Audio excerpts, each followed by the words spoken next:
DZ and Tim Hauraney down at the paddock here with you at Circuit Gilles Villeneuve. Now, Tim, it's a tale as old as time, that Red Bull second seat. While Max is out there, he's won 2 races this year in the car.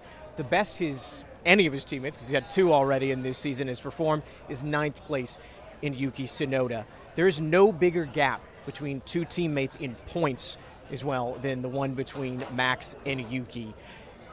Why is it still the case in your opinion? Because there are so many things being floated out there. Yeah, the second Red Bull seat has always been, such an issue for so many years now. Even dating back to, you go back to Daniel Ricciardo, Pierre Gasly, Alex Albon, then Sergio Perez, then you had Liam Lawson, and now Yuki Tsunoda. So it's such a revolving door.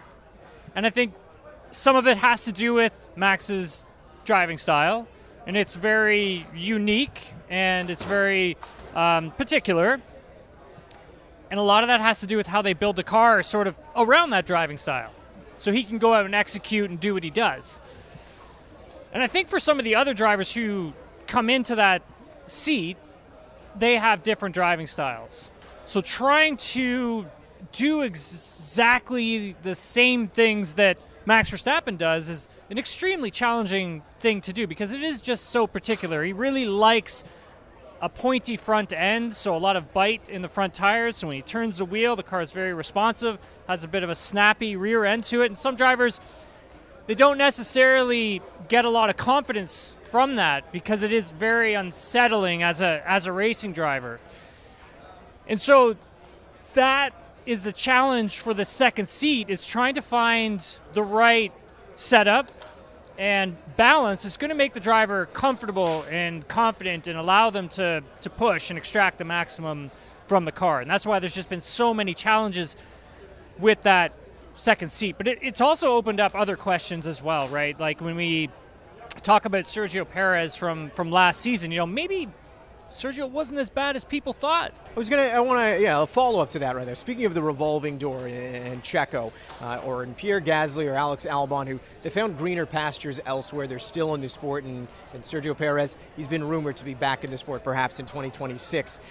Do you think now that there actually might be a little less pressure on that seat? Because there really is just a true understanding that I don't know how much I can judge that second driver in that second seat, because clearly if this many guys are having an issue, which is all over the place, whether it be an experienced driver like Checo or whether it be someone like a Liam Lawson who's new, I don't know how much I really want to judge them because all of these guys have struggled. Yeah, 100%. And I think if you're a fan and you're watching that, I think that is a question that you may have to sort of ask yourself when you do watch the second driver who's in that seat and maybe question whether or not, well, look, they moved Liam Lawson out of the seat, moved him down to the Racing Bulls, and he's starting to perform again after he's been able to get his confidence back.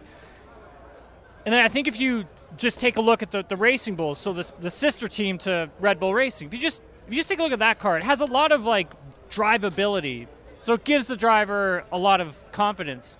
And we've seen it with Isaac Hadjar. Okay, we saw it with Yuki Tsunoda when he was in it for 2 races. And now you're starting to see Liam Lawson try to get that confidence back.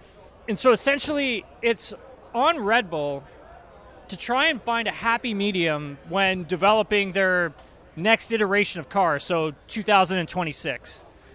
We need to have something that is drivable for both of the drivers. Max in particular with his style, because you obviously want to try and win the Drivers' Championship.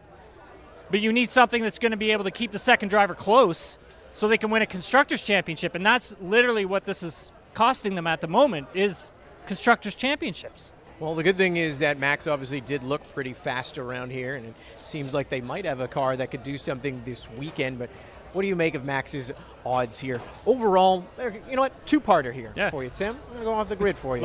Love a two-parter. Two-parter. Not just how he'll do here, but how close do you think he really is in that championship? As far as, do you think that challenge, it's still there for him? Is it obviously in points it is, but with how the car is performing and how much he is still mentioning that it's a smaller performance window and just how much he'd have to get right, is he still in that fight realistically, regardless of results? And how will he do here this weekend? I think the championship is still open for Max. I do think he shot himself in the foot with what happened in Spain. Losing so many championship points because of We know. Loss of temper.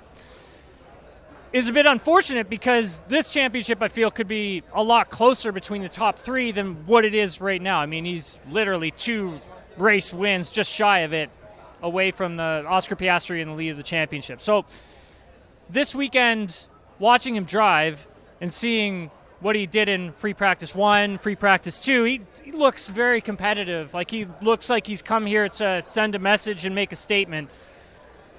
I wouldn't be surprised if he got pole position here. I think Red Bull's been able to fine-tune the car a little bit more for Max, and that has allowed him to extract some performance. I think the team has done a good job at trying to allow the tires to have a little more breathing room, not overheating so much. I think a lot of that came from the upgrade that they brought to Imola. And I do think that Max could win this championship. I still believe that. And I know, some people up and down the paddock don't necessarily believe that, and that's fine. But I really do feel, Z, that he has a shot at this thing. I know the McLarens do have the advantage at the moment, but when we talk about that advantage, it's not like it's a second. It's, we're talking tenths. While all the eyes are on Max, let's shift back to that second seat there for a moment. Yuki Tsunoda, I'll give you another two-parter here. What do you think his goal for the rest of the season really should be? Because he's not going to be measured against Max and what he's going to do, because he's not in that title fight at the top, far removed from that. But second, where do you think that second seat for Red Bull might end up? Do you think that there's someone who really is nipping at the heels where they could really kind of grab that spot from Yuki? I don't think anyone will be taking Yuki's seat away from him this season. I mean, the possibilities are there that it could happen. It is Red Bull Racing, and they've been known to make some pretty quick driver movements within a season. We've already seen that. But I don't see it happening right now, only because I think you need stability in that seat. I think you need the consistency. And Yuki's not a bad driver. Like, Yuki's a very talented race car driver.